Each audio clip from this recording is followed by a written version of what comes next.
Let me start with the things. Well, friends, welcome to this session on strategic sourcing and category management. Now, these two subjects, if I look around strategic sourcing and category management, both are very related subjects. One is a part of another one. So if I say the category management is a much bigger strategic function, and strategic sourcing is a one tool of this. So when we look at a category management, it has got many tools along with it. And the focus in category management is all about value creation. While when we talk of strategic sourcing, the focus is only, you can say, the total cost of ownership, TCO. And both are cross-functional, but one has got a focus on to TCO, another one has a focus on value creation. So with this background, let me see what we are planning to cover up. Now, today's agenda is overview of strategic sourcing and category. Just to understand the two terms around. Technically, I could have called category management also strategic category management, SCM. And strategic sourcing is there. So both, as I said to you, are very related, and I'll explain you the difference soon. Then there's a word called purchasing, procurement, the whole evolution if you look around. From purchasing to procurement, from procurement to strategic sourcing, from strategic sourcing to category management, then going to SRM. It's an evolution of procurement profession itself. Even the terminology of procurement has become more of a supply management. It is not the same function which was decades back. So today's, if I look around, it is more of a supply management. So then the next focus would be on the value of strategic sourcing. Why do we go for strategic sourcing? I will also try to give you a focus on the value of category management. And then what are the key elements? In strategic sourcing is a 7-step process. Some people call 5 steps, some people call 6 steps, is how you combine them. But technically, originally for 7-step, I will go through those 7 steps around. When we talk about category management also uses strategic sourcing process itself. Now the challenge is to implement strategic sourcing. It's not very easy. We had a chance to do one project for one of the company in Diwali. It was not easy, let me tell you. Then the best practices and your roadmap forward. So whenever you're thinking of a strategic sourcing or category management, you have the challenges. You need to understand the change management concept itself. So I think let's start with this first, the trends in supply management. I'm using the word supply management because to me that is more appropriate than just calling purchasing, procurement. So supply management is a much better term. If you look in 90s, the focus was all about price. I know in many companies still the focus is on price. And this is on those companies which are not having purchasing as a strategic function. Purchasing is a support function.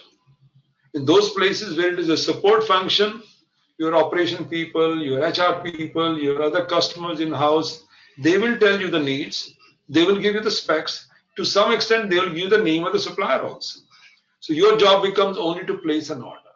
So it's a very basic routine function. That's what I call, you look at the price, nothing more than that. Then the focus came in 95 was about the cost management. Guys, price is fine, but if I'm getting from 5 locations, there's a transportation cost involved around, and the quality of X may be different than Y. After sales service of one may be different than another one. So those components has to be added to say the comparison part. Then the next, on the base of cost management, the next concept came in 2000 on strategic sourcing. Now, strategic sourcing, when we were trying to develop, I was that time in Copenhagen. I'm talking of the very beginnings of 90s actually. And we had 200 country offices around. Our job was that each country is buying same items. How do I combine the requirements around? So strategic sourcing came that time, and then we came with a coding system also. I'll touch those details. But the next evolution is category management. So now we're looking at categorizing the item which have similar characteristics. So it is not just going by item, I'm also combining all possible items. If I'm buying electronic item or travel services, so they are becoming my category. IT services. So within IT services, I may have many other components around, but subcomponents, item level, but at the category level, I will call IT services, facility management services, transportation. So all those things could be clubbed as a category. But now even the category part also is evolving. The next evolution is the focus is purely on value management. And for this, the digitalization is becoming the key focus around. So when we are saying digitalization, it could be invoicing, the whole chain from requisition till payments. Not to have a single step of analog. All steps are digital. When we think of complete digital end-to-end, there's nothing better than blockchain, because blockchain by design itself is digital. So that adds value to you. You can improve the efficiency. It improves the cost effectiveness. So this is how the trend is happening around. So when we say of this one, all of you are very young people, I know. So when you have to think around what changes are going to happen, what competency you need to add to your skill so that you are relevant to the field. Now let me start with this category management versus strategic sourcing. It's not the just new name for strategic sourcing. Some may say, oh, it's evolving, so strategic sourcing is now the new name. No. I would say strategic sourcing is one of the tools used by category team. If I'm heading a one category, so if I'm a retail business, I'm head of one category, food items, or it could be the beauty products, or it could be the apparels, I'm head of one category. So I design my strategy for my category. Then within my category, there may be a wide range of items. And then I will develop for each one a separate sourcing strategy, separate relationship strategy. But the category management become at the broad level. The next slide shows you very correct ideas around moving from strategy to tools. You cannot have a category management without having a business strategy. At the top level, I go down to many companies. First thing I ask them, guys, what is your strategy of procurement? And you cannot make procurement strategy without aligning with the business strategy. So you need to have umbrella part, business strategy, a mission part you would call around. Now under that you have a procurement strategy. And now based on procurement strategy, then you're doing enterprise-wide. It's not only one section. If I've got 200 country offices, I'm talking of across the world. So across the world, if I'm in charge of particular category, those category items, they might be used in any part of the world in my company. I like to combine them. I like to build my strategy on category. So like this example, if you see around, it could be IT category team strategy. So if I am head of IT category, my strategy team would be different. Office supplies, the competition is not big, much enough. The competition is quite big. There are many wide choices available around. My strategy would be different. Facility part, again, my strategy may be different. Consulting part, again, my strategy would be different. So all of these category heads are mini CEO of the companies. They decide their own. Now, under the category team, the wide range of tools which we used, one of them is strategic sourcing. So you could say the strategic sourcing is again a process. Category management is also a process. And this process calls for a wide range of steps from beginning to end in a particular sequence. So sequence is fixed. It's a combination of steps. So in summary, both are process. The category process has got many tools. It looks into strategic sourcing. It looks into the demand management. So when I'm doing aggregation of my demand in strategic sourcing, I may not be doing much of the forecast. But in the case of category head, I will do my forecast, I will work it on my demand management, combine them, and make strategic sourcing much more correct. Supplier management. in terms of performance, in terms of relationship, both. One could be called SPM, Supplier Performance Management. One could be called Supplier Relationship Management. So both of them are part of my supplier management. The next is contract management. I made a long-term agreement with the supplier under strategic sourcing. But if I'm not managing the contract, the benefits which you happen to see that, okay, there will be saving of 10%, they slowly drip down. You need a good contract management, contract optimization. This is very critical under the category part. That means, how do I cut down my cost also?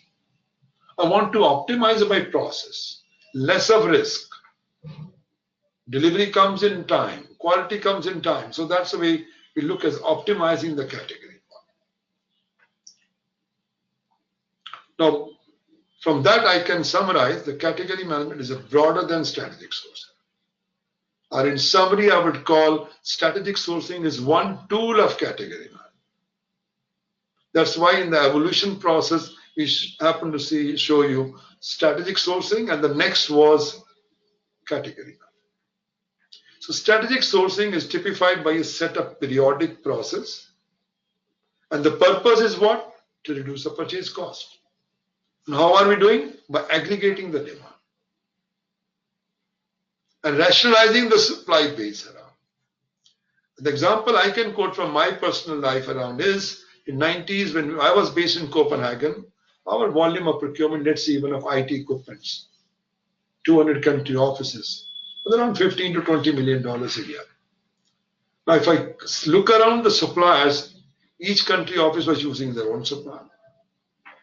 So with strategic sourcing, we centralized it. We said, guys, and we made an agreement that time with Dell. We fixed up the price. So everybody has to go through that. So instead of using existing supply base of 100 suppliers, I narrowed down to one. And certainly the volume becomes bigger and you get a better pricing. Same thing we did for Windows with Microsoft. Each country office was buying. We said, guys, no, this will be combined together. So the focus was on aggregation and focus was also on rationalizing the supply base in selected items. So SS obviously starts, when I say strategic sourcing, in short, I'm calling SS. The key thing, the foundation of strategic sourcing is data analysis, as you could call spend management. So spend analysis is the foundation of this. Without spend analysis, if I'm doing aggregation, I don't have a data. How do I do it? I can't. That's why it started basically 90s beginning because of the computerizations. Technology was there. We were able to connect each other. So that's how the strategic sourcing started. So when I look at the category management, it basically looks at a different way. If I'm head of a particular category, like say IT services, facility management, travel services, whatever you may call it now, or direct services, indirect services. So all those category management which I'm talking around, so I'm looking at the life cycle of. So my value chain is not linked with only TCO. I'm looking at the value chain also. So the focus is also on the value chain.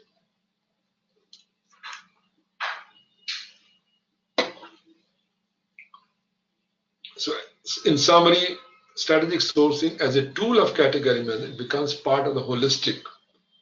But it is again aligned with the company objectives around.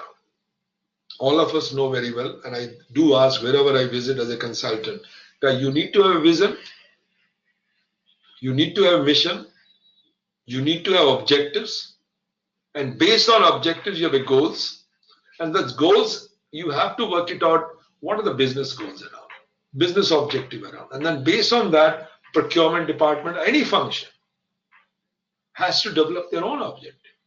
You can't be aloof. It has to match, align with the corporate objectives around. And this area I found a big weakness in many organizations. I went down, I said, guys, show me the posters, how people can understand this. Down the line, people should know what are their objectives around. What is our vision around? So the last bullet, if you look at it, aligns the procurement function with the organization business, policy, and mission goals. So traditional buying versus strategic buying. Traditionally means, as I said, I started my presentation, my customers, which are in-house, say, Krishan, can you buy something for us this month? We need 5 computers around. We need this thing around. They will tell me the name of the supplier. They'll give me the specs around. My job is only to get 2 or 3 quotations, basically to ensure compliance with the guidelines. So the role which I have in the good old days as a procurement person is ensuring the compliance. And compliance is not really very analytical thing around. So that's why the profile was very low. If you ask anybody in the good old days, would you like to join purchasing procurement? Then no. But now it's becoming a very attractive field. So strategic sourcing is a well-planned, ongoing process. It's a proactive. While traditional buying, it was all reactive. You send a request to me, then I'll run and do something. Here I'm doing proactive basis. Proactive means I'm looking my last year's procurement around. Which item I can do my long-term agreement in advance. So when the request comes, my customers can buy even directly also. So that's what we're calling as a strategic part. So strategic means it's a long term. It's not a short term. It's not a spot buying. I think this will give you a little more the transformation, how it's happening around. Traditional buying, driven by internal short-term demands, buying a product, buying when the market has to offer, a discrete function, passive role. It's not an active role. That's why this function was never attractive to many people around. Covers minimal spend, ad hoc supplier selection. But the enablers are the one which is leading us to strategic part. Enablers mean first thing I'm aligning it with the procurement strategy.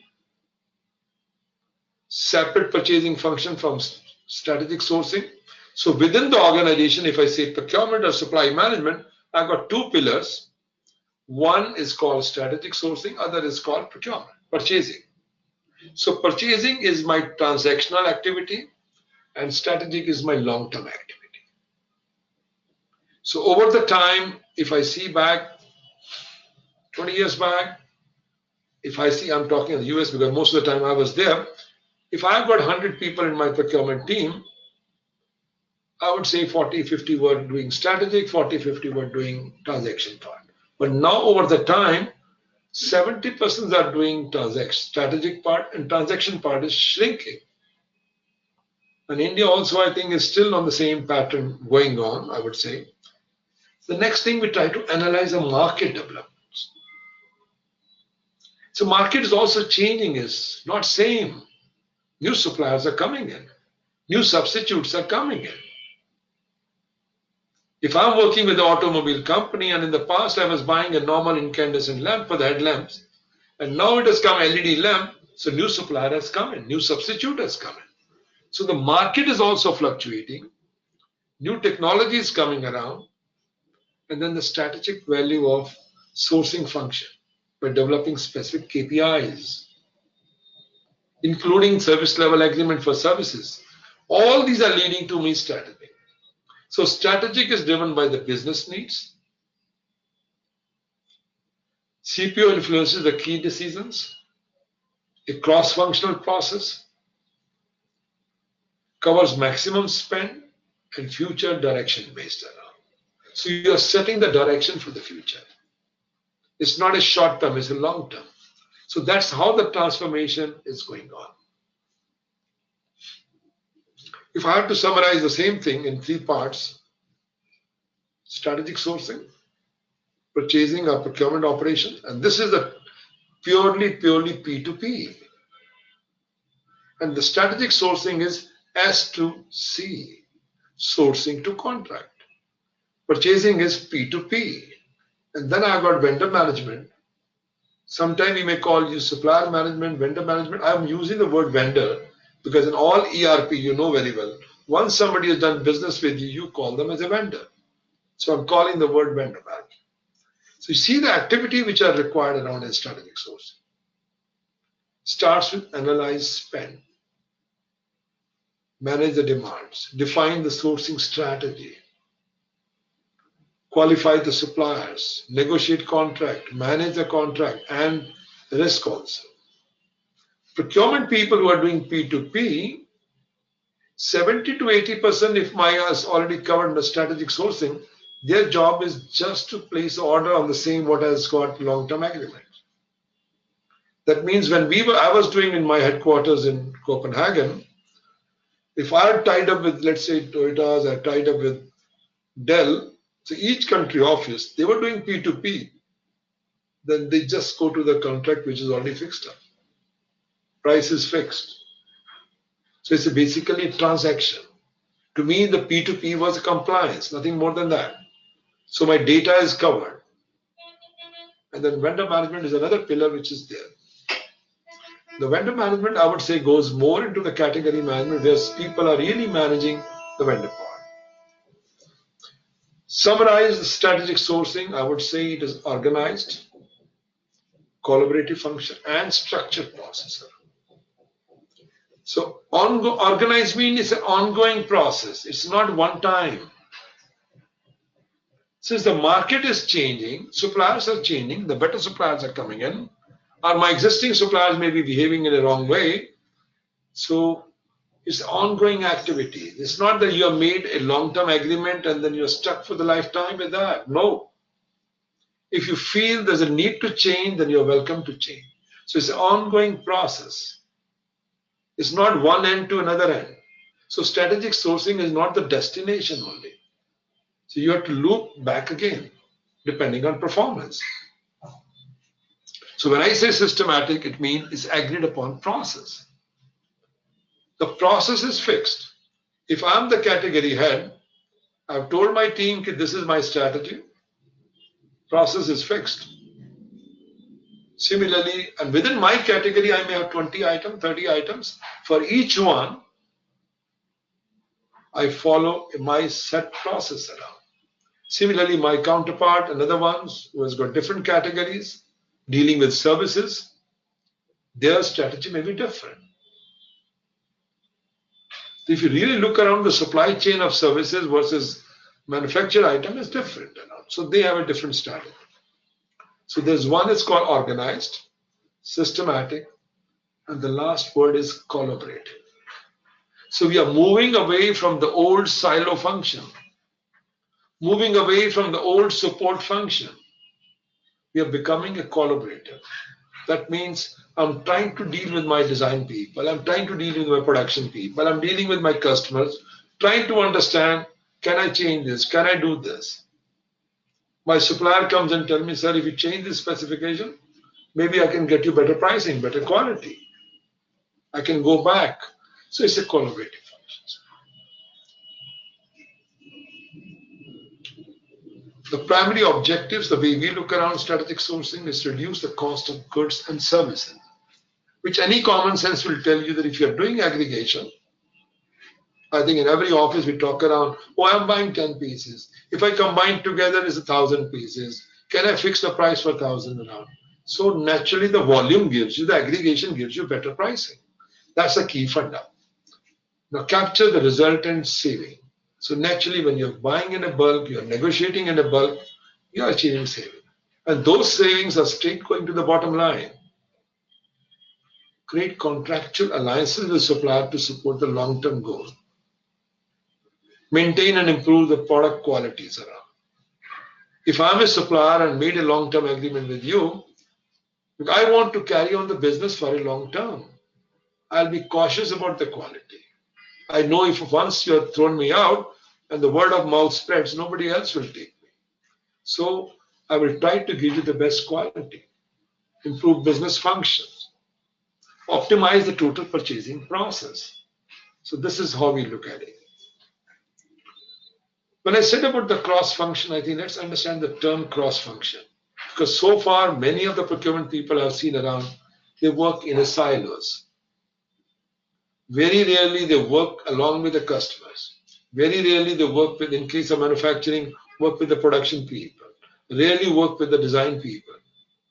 And if I'm working with the service industry, My service guy, particularly I saw in one of the IT company, the IT guys tell you who is the supplier, what are the process specs. Your job is only to make a purchase contract, nothing more than that. But now we are moving into the cross function. The traditional approach, if you look around in the left side, there's an engineers, he goes to purchasing guys, then you go to the material officers, all are driven in silos. Here we are sitting together and making a decisions around. Guys, okay, you send me so many requests around, can we sit down tomorrow, call all the concerned guys, make changes, whatever you want in a collective way.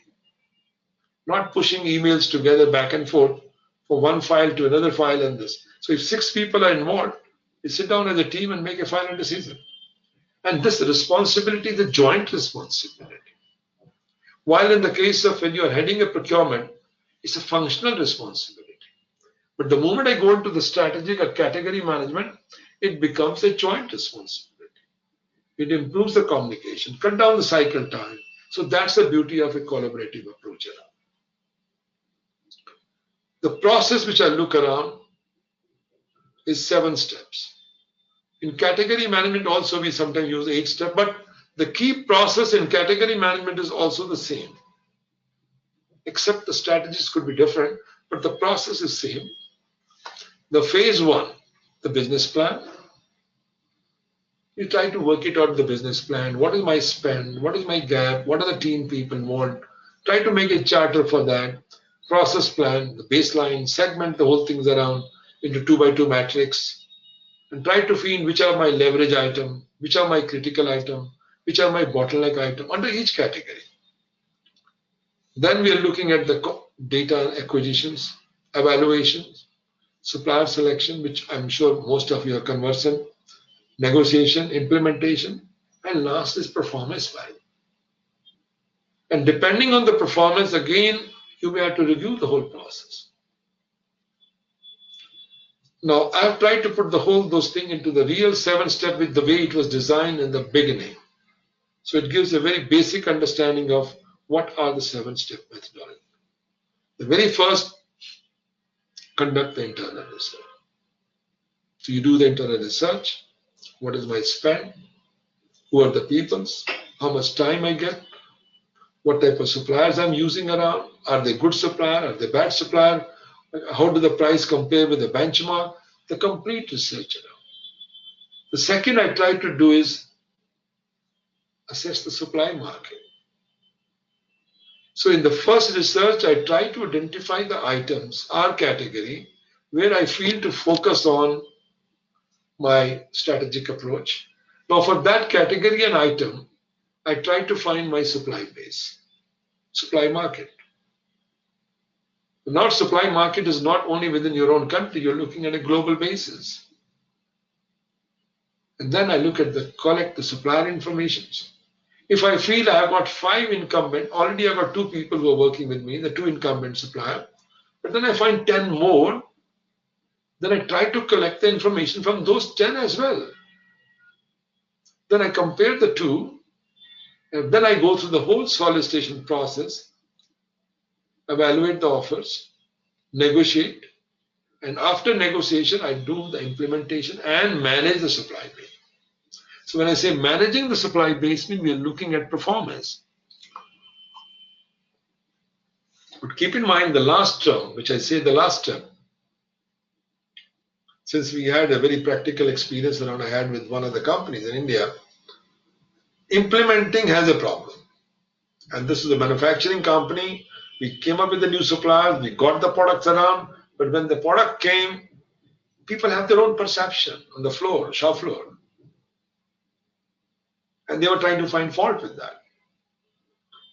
So it is, the change management is again very important around, because you're changing the mindset of the people around. So that means you may have to involve those people who are affected by these items. If they are not part of it, they will find faults.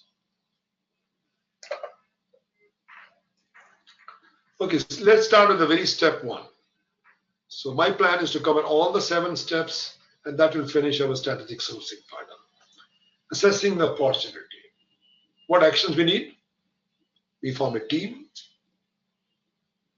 If I'm in an IT company, in a service company, then if I'm dealing with IT services, my team would be obviously the guy who's IT experts, procurement experts, finance, 3 people, I could make a team around.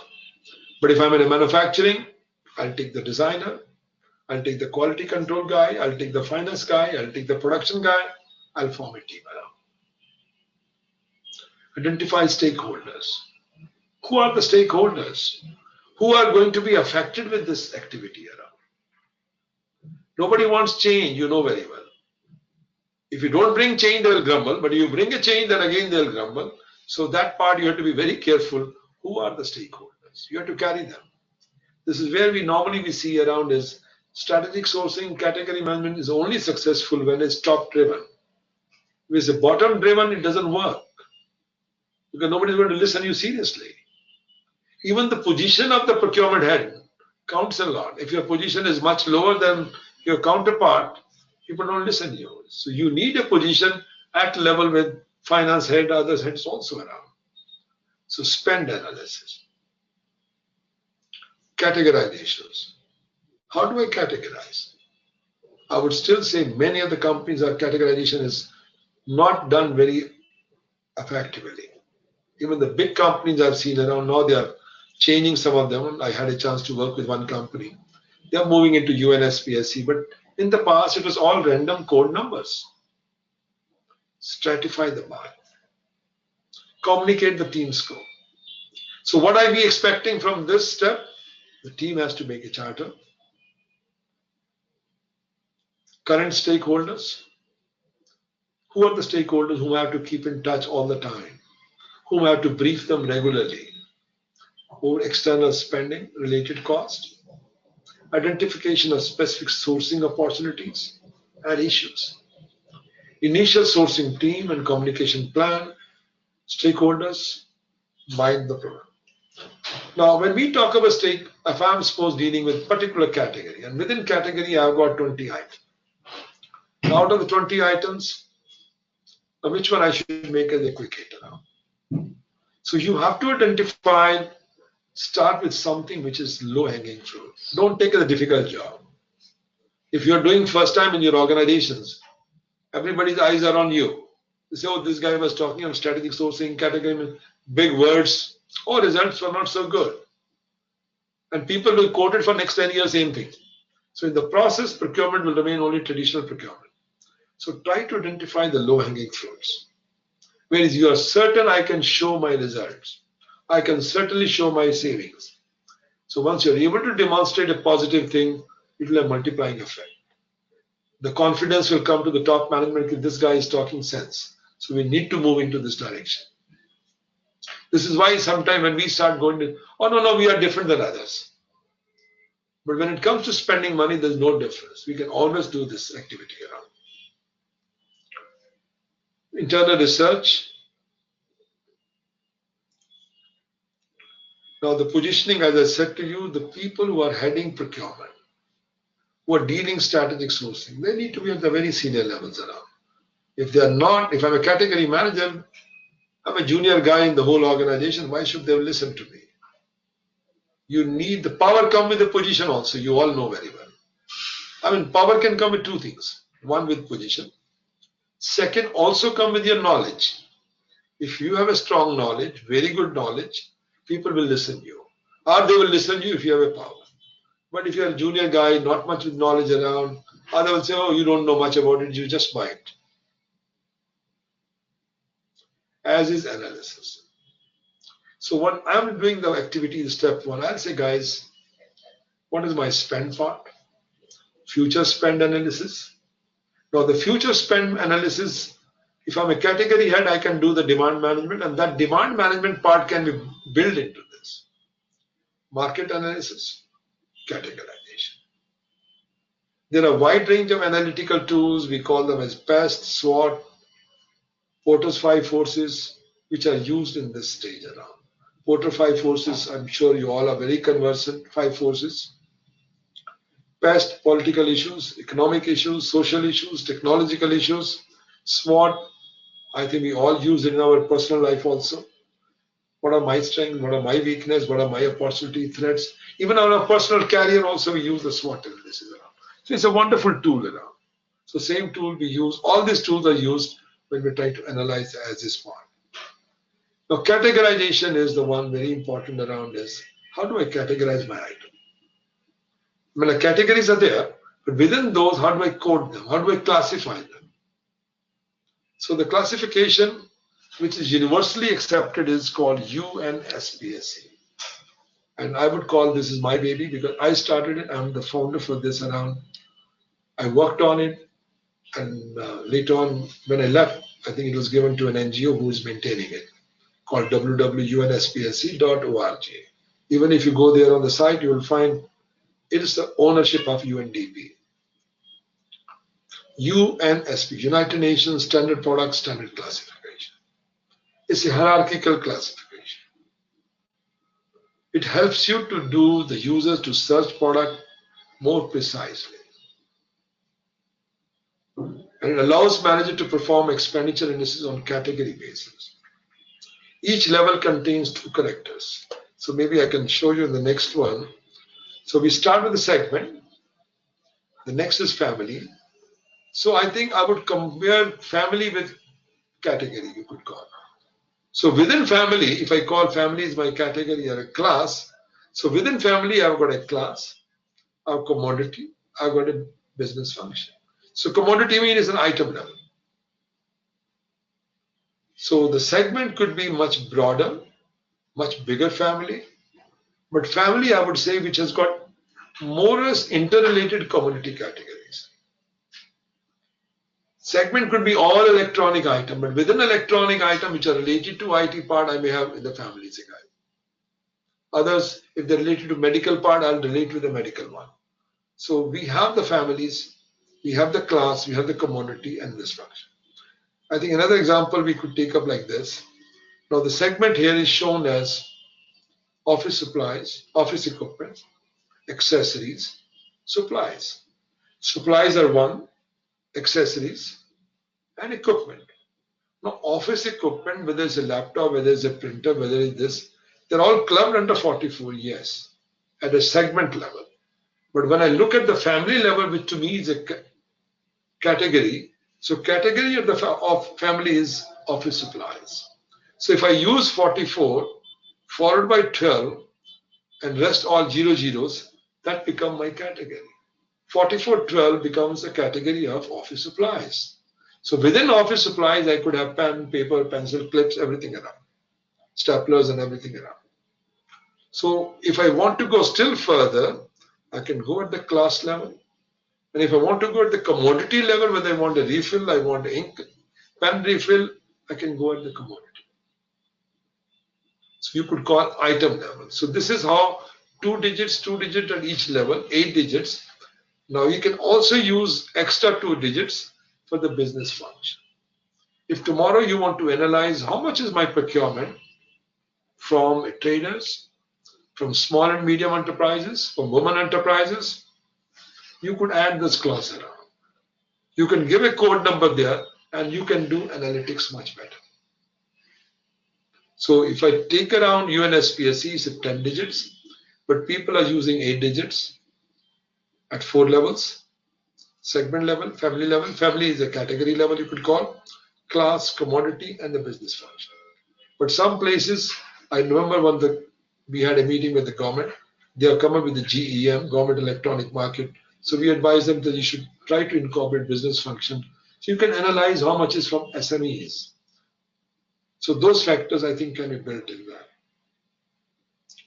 Now the spend analysis when we talk around is, because that is the key foundation of strategic sourcing. Category level spend. So category means if I have to have 4 digits, like the one example I was showing you, 4412. So when I say 4412 followed by all zeros, it gives me the complete spend of office supplies. But if I want to go to the item level, then I have to go 8 digits. Spend by supplier in each category. So if I've got 8 categories, I'm the head of the whole unit, I've got 8 categories reporting to me. Under each category, let's say office supply is one, office equipment is another one, IT service is another one, travel is another one. I've got 8 categories. So I'm trying to do my expense spend analysis part at only the top 4 digits. I'm not going at the micro level. So I'm basically trying to identify at the category level. Number of suppliers in each category, discovering opportunity for cost savings. Now what we are looking at the spend analysis is total spend by category and by supplier, total spend by supplier and then by categories, top suppliers with 80% of my spend. I have my spend. And if you really look around the Pareto analysis, 80% of them will be coming from maybe only 20% of suppliers. If I've got 100 suppliers, and if you put them into descending orders, you'll find the top 20 suppliers will cover 80% of your spend. Diagnostic of spends. Now the whole diagnostic on different parameters. Now when you're doing all this spend part, keep in mind we're looking at the TCO philosophy. We're not looking at the price per se. So in future also when we're trying to buy something, use the TCO philosophy. TCO means what is my price of acquisition, price of owning it, operating it, and disposing. Simple example I can take of a car. You're buying a car, fine. One car is maybe costing you 20% more, but the mileage is better, maintenance cost is lower, and if I sell the car after the life of 5 years or 10 years, I get a more disposal value. It's a combination of all parameters. So that's what we call the TCO philosophy. Now, spend data management is defined. If you can't manage what you don't measure, that means you have to measure your spend. If you don't measure the spend under different parameters, you can't manage it.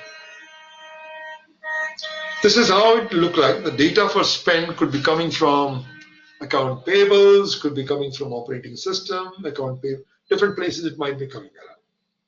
All are available in your ERP. So I'm getting my spend, but that spend has to be clean also. You might find that some people are given the wrong category number, wrong commodity number. So actually it belongs to one group, but somebody has just filled the number because they know very well the PO will not generate until I put a commodity number. So you need to clean that. And once you got a clean data, otherwise garbage in, garbage out. So data has to be clean. And after I got the clean, I put with 3 dimensions: suppliers, categories, organization. I may have 20 departments within my organizations. I may have 20 offices worldwide. I may have different business units around. So that means if I'm buying centrally, I have my business unit, I have my list of suppliers, I have a category. So this cube could have a small cube, and each cube could relate to one particular unit and what supplier they use and what category. So that's how I can drill down to create my data set.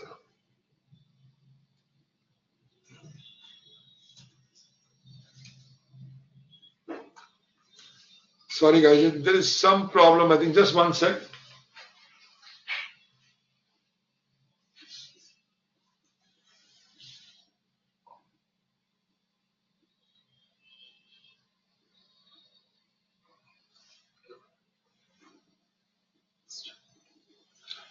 Okay, now coming back to the analysis dimensions, what we do. The spend cube can be analyzed across different dimensions. Overall, the purpose, examples. Overall mean provide a top level picture of spend, guys. Okay, for this category, what is my spend? Just pick a picture. And under that, I could take around spend a number of suppliers per category, spend a number of suppliers by location, spend to sales ratios. That means my spend, if my sale is, let's say, $200 million and one category is covering 20 millions, so my ratio of that shows the importance of that category. So that's the overall picture. Then each category wise, I'm looking at it, total tops categories by spend to supplier ratios. I might have 100 suppliers. It might be happening that 80 suppliers are only contributing 20% of my purchasing, and 80% and 20% are covering, sorry, 80% of my spend, and 80s are covering into 20% of my spend. So who are my key suppliers now? So the Pareto analysis again here, suppliers, and lastly by item level. So you can start with the top categories, then supplier level, and then item level. So some people will try to stick at the top level, say, guys, I've got 20 categories, tell me which category need attention. I focus on my strategy on that category. And then other cases, they may go with the item level. Now moving into this next step, assessing the opportunity. So I've done my spend part. I've made my charter, team charter. I've identified who are my low-hanging fruits at the item level or the category level. Now the next question comes, I've identified one or two items to start with, one or two categories to start with. Where to buy? When and how much to buy? Reviewing market dynamics, risk identification, evaluating major cost elements. The outcome which will come from this would be, are there any alternate suppliers around? Supply market analysis around, identification of specific sourcing opportunities around, new technologies and products, when and how to buy, conditions and constraints related to particular product. So this is what we expect as an outcome. So step one was doing the spend part, identifying the low-hanging fruits. Now once I've identified the item or a category, if I'm head of a category, only one category, then I go item by item. But if I'm looking at the top level as a head of the whole department, I'll do at the category level. So now we're looking at the opportunity part. The opportunity part means what and how much to buy. That is very important. Where to buy, and when and how to buy. When is very important around, because you don't want to land up by buying a bigger volume, making a big bulk agreements around, and then they may say, guys, okay, we give you very good price if you buy every time 100 pieces. No order should be less than 100. And you know very well, if I get 100, this will lie for my shop floor for 1 month. That means I have a chance of damage, I have a chance for theft. So how to buy, when to buy, where to buy, how much to buy, what to buy. So these are the questions which are related. Again, you have to understand these terms in a more mathematical way. What are the financial implications of each one? Choices are many. So we try to see who are the alternate suppliers. I have got incumbent suppliers, no issues. And my people on the shop floor, and my production people, they're very happy with that. I remember one case which we were doing for the service industry. They were buying wide range of software services from third parties. They have some incumbents, but whether they are really efficient or not, how much time they take around, are there either competitors available around? Now that change was very difficult. So those people are used to buying from 5 startups. They know very well this guy is good. A relationship is there, personal friendship is there, whatever you may call. Now, if you try to tell them, guys, this is costing us so much, if I go to the substitute one or alternate one, possibly we could cut down the cost. But that risk is there, let me be honest. So if those people are not part of your chain, nobody wants to change it. So this is why I said in the beginning, it is top driven. Key supplier marketplace dynamics are identified. Supplier and user target information is determined. Major supplier cost components are evaluated, and the supplier marketplace. Now you have the whole analysis of supply means worldwide. You are reviewing the structures, characteristics, trends of a market. If I'm buying, let's say, particular manufactured products around, I can go to the low-cost countries. It could be Vietnam, it could be China, could be Thailand, could be Malaysia, could be Indonesia. But then you have to look at the implication of each one, or within my own country also. So what are the implications of each one in terms of total cost of ownership, in terms of quality, in terms of sustainability. If I'm buying from a very far off place, I have to buy a bigger batch because the lead time is higher. If I'm buying locally, my lead time may be shorter. If my lead time is shorter, I could have a lean inventory. If my lead time is higher, I need to have a heavy inventory. If I've got a fat inventory, naturally, that also has a cost implication. So those analysis also need to be done. The purpose of whole this game is the risk reduction, cost part, and looking at opportunities. Because the company is thinking that we want to implement strategic sourcing, they're not just going because everybody's talking of strategic sourcing and all this thing around. They want to find opportunities part. Because the people who are going to work on strategic sourcing, they're going to be high cost people compared to the traditional buyer. So they look for more opportunities of savings and cut down the risk. The prices, just in general, which I'm sure you all know very well, the demand supply part contributes to major factors. Porter's 5 forces. So when we are talking of these substitutes, equivalent, market, dynamics, I think this is the best answer is here with Porter's 5 forces around. So Michael Porter's, when he came up with these 5 forces around, internal competition. Who are your competitor? Who are your rival within the country? Or even abroad also. So that rival part is the first thing. Buyer's bargaining power. You are the biggest buyer. So naturally you have a bargaining power. What could also happen that your market is so small and supplier is the one big one, and your share in the case of supplier is you are contributing only maybe 2% of the supplier's market. So your bargaining power is very limited. Supplier is more bargaining. Threats of new entrants, which is happening very often now. Since the 4th industrial revolution, we see around more new products are coming around, much latest technologies are coming around, and that's a threat to the new entrants. Look at the car.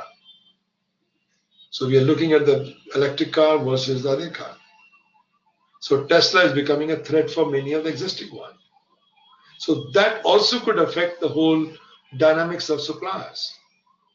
Pressure from substitutes. And the sources of information, when we look around, guys, first question comes, normally we ask and people, how will you find new suppliers around? Where do I get it? Obviously, you can get from trade journals, you can do periodical. Some will answer me, state me answer in the Google, we can do it. Yes, one way. But there are many other ways around. Internet is there. Yes, Google search, other search is there. Then we have suppliers, headlines in the newspapers, industry associations, consultant, research. There are a wide range of areas around where you can pull the information of possible good suppliers. SWOT analysis is very, very important around before you think of tying up with one supplier, before you think of recommending X and Y supplier. Your strength, if I look at the internal factors, your strength versus supplier strength. If supplier is weak, that relationship doesn't work out well. If supplier has got hardly any innovations around, and you are very innovative companies around, it won't match. Then if I look at the opportunity side of emergence of other uses and markets around, overseas market, high entry barriers, if the governments are putting a lot of restrictions on exporting and importing, that could affect a lot. Emerging overseas suppliers, environmental regulation, if government is coming with a regulation that this is not allowed, this is creating too much pollutions, so naturally existing product may not work. So summarizing the market analysis, I would call it the risk analysis has to be done, supplier analysis, looking at the value chain, SWOT part, 4 to 5. All these 5 things together will give you a wonderful story basis for strategy. So step 1 gives you identifying the items or the categories. This helps you who are the possible good suppliers in the world now. You might have done this study 4 years back. In 4 or 5 years, new possible suppliers have come up around, so we could do that. Now coming back to the step 3. So I've got the list of suppliers. I have my existing suppliers. So the new supplier with potential, I'm calling it, and my incumbents, I try to get my information from all of them. And you know very well, we use the word RFI, request for information. So you're collecting the information from all of them. And this step will help you to identify the criteria to appraise supplier. So I'm getting my information. I'm learning how to appraise. How do I research the supplier? How do I find who are the potential ones? Supplier's capability, motivations, financial situation, all those parameters we'll be doing, which you are doing even today also in all your sourcing activities around.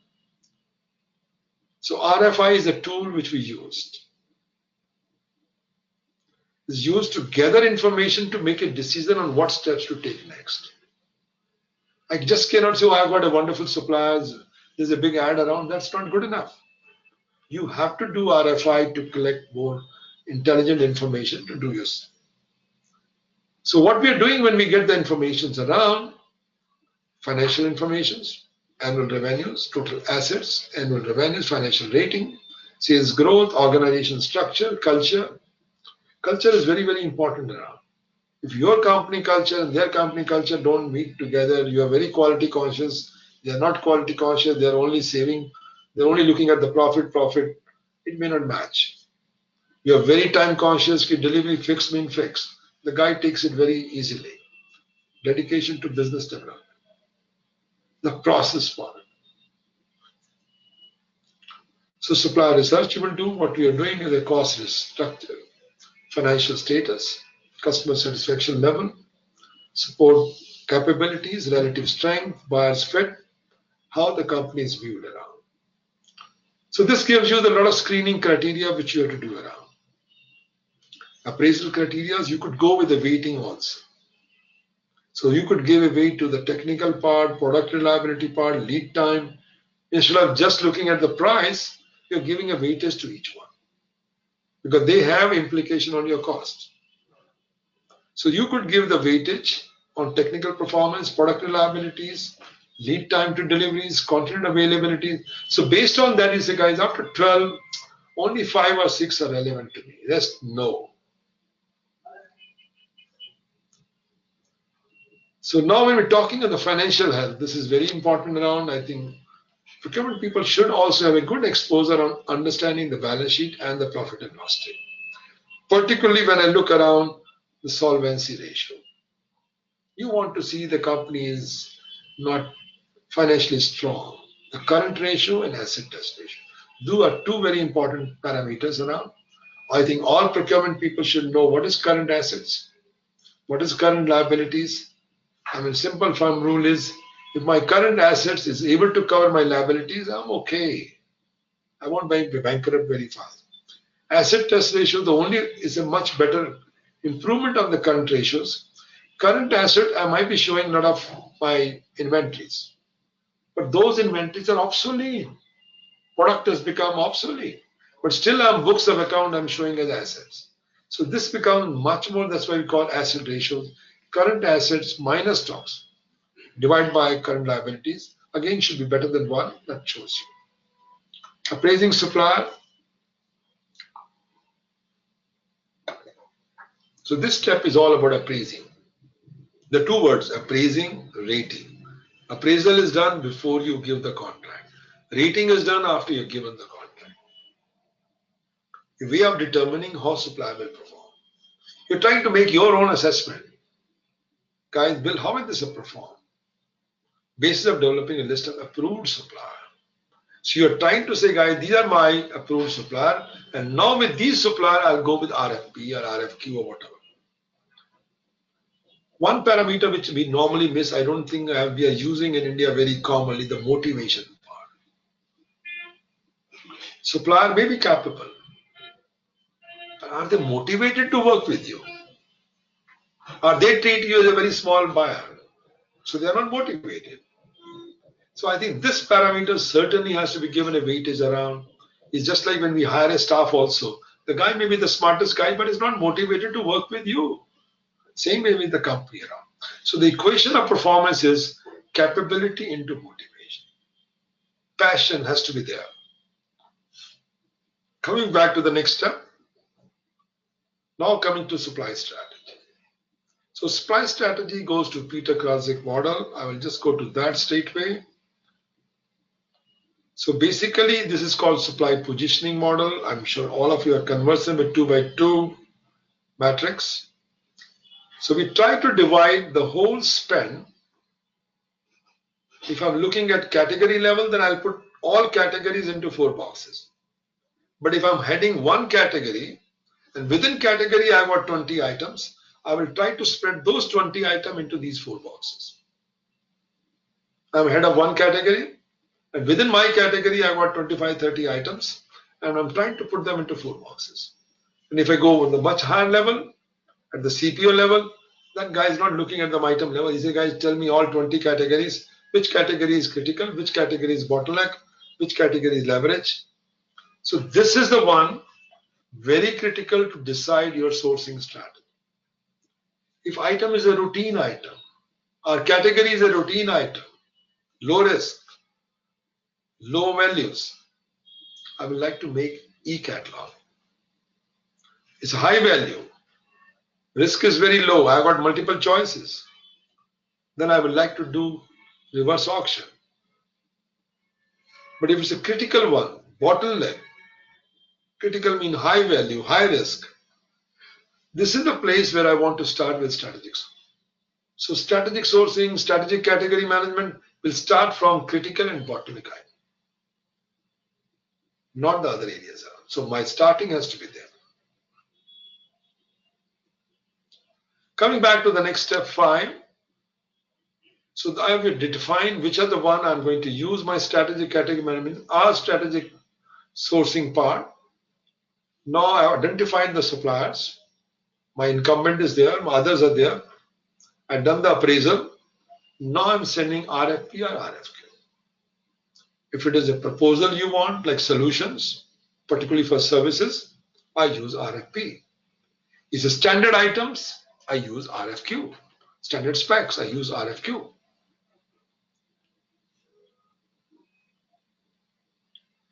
So without explaining further, I think you know very well when to use RFP and when to use RFQ. Sometimes we use the bids and bid solicitation, but this is mostly used in the government sectors, high value contracts. They want in a sealed offers, they want this. This is why I use the word bid for them. Bid, RFP, RFQ. So 3 terms are very, very important around in the private sectors, which I have seen around RFP, RFQ. Bid, some people do, it's very high values. They don't want everybody to know the cost part. So there may be some differentiation. But in principle, RFP, RFQ. Solicitation process is preparation phase. You make a solicitation document. You tender the phase, you send this offer, then you award the phase and closing phase. Then solicitation document should have all these parameters. General terms and conditions, pricing templates, selection criteria. Particularly general terms and condition, if I'm doing reverse auction, if the guy is not accepting your terms and condition, you can't do reverse auction. So that has to be accepted in advance. So management part, awarding, closing, debriefing, everything has to be there. Reverse auction, I'm sure is becoming very popular in the last 4 or 5 years. I've seen in India, it's becoming very popular, very common. It's a wonderful tool. To me, reverse auction is more like electronic negotiation also. Coming back to the step 6. Now here we're trying to do the negotiation. So those of you who attended the last workshop with me on negotiation, so basically I'm repeating it, nothing more than that. Negotiation is a very critical component, part of it. But keep in mind the skill set which is required in negotiation. The power of negotiation comes to you with 3 things. Prepare, prepare, prepare. Don't just walk down for negotiation. Think of strategy as a part of your plan in the beginning. What tactics you are going to do around. Reading the body language, face-to-face skill, that all put together become a factor. But one thing which comes very common is, I mean, there are approaches around, different style of negotiation, some want to be defeat the others around, say be a winner at any cost, collaborate. Normally we go for win-win situation. That's the one we try to recommend. Coming back to the negotiation cycles, I would say this is very important, the BATNA. Best alternative negotiated agreement. If I have got very few suppliers, competition is very limited, monopoly supplier, single supplier, I have to improve my BATNA to improve my negotiation power. If I don't have very good alternatives, alternatives can come through changing the specs. Alternatives can come going globally around. So until you improve your BATNA, you will become, I would say, you will not having the power to negotiate better. So BATNA is the one which is least damaging outcome if no agreement is reached. Last step is implementation. This is the most crucial one. You are trying to change who was incumbent was one. Now you're trying to come with the new suppliers, and that supplier, if you are not taken the stakeholder into the picture, as stakeholders also, I would say their KPIs, if I'm a procurement, my KPI says I have to make a saving of 20% in this category. My counterpart, which are the stakeholders, if they don't think as a part of their KPI, why will they spend time with me? So the KPIs of those people, let's say if they're going to spend 2 hours or 3 hours per week with me, that should be part of their KPI as well. So it is not only my responsibility to make a saving, it's a collective responsibility. It's a collaborative approach. So implementation, if you're trying to come up with the new suppliers, I don't want them to resist later on, oh no, you never consulted us, you came with this. So you have to make a benchmarking, tracking the results around, and ultimately you have to go back to the step one to review the supply market again. Because the market is changing. I'm not saying every year, maybe after 2 years, 3 years. Whenever you feel is the right time to review back. So starting from step 1 to step 7, and if you feel the market has changed a lot, the products have changed a lot, my competitors have changed a lot, then you go back to step 1. Keep in mind the bargaining position changes or all the steps down. The bargaining power is the very highest with you when you have not placed the order. Supplier is just folding hands to you, talking to you. But later on, when you're given the contract, the supplier becomes stronger. And slowly, when it's in the middle of the contract term, buyer retains it. And when it's due for renewal, then again buyer becomes more powerful. You can see the graph how things could change. The power of supplier versus buyer in the whole chain of contract life cycle.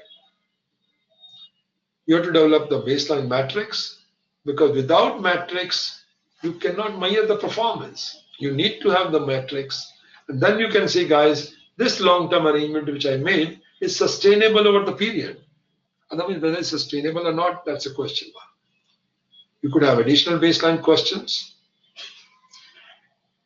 Coming back to this, categories, again, the roadmap, I would put it this way. If you look at the bottom, there's a mission. So the mission, you could have mission, based on mission, you could have objectives or goals, increase customer satisfaction, significant cost reduction. Strategies are the one, collaborative purchasing process, technology, implementations. Then under each, we have a tactics around. The tactics could be the spend diagnostic, identify the opportunities around. They're all my tactics around. So that's my roadmap. If I want to summarize the roadmap part, sourcing strategy is one, sourcing operating model is one, vendor management is there, cost management, sourcing technology. Well, friend, with this, I want to thank you all for the patient hearing. And if you have any question, this will be followed by a few quiz. And then if you have a question, I'm willing to